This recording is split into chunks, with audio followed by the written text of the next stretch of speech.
So why is your AC unit outside making a loud buzzing noise and you can hear it whenever the unit's running? Well, the most of the time, what that is, your contactor. It could have some ants in it. It could be that the coil itself is going out. But the unit's running, it's just noisy.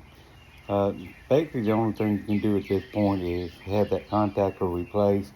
Sometimes we can clean it with some electrical contact cleaner. Uh, you have to remember that every time, if you don't understand this, if contacts are pulling in, we're sending 24 volts of electricity to that contactor, and it pulls in. And when it pulls in, it arcs. Okay, so it starts welding together a little bit and it gets a little pitted. And it's just not making the greatest contact there is, but the vibration is usually that.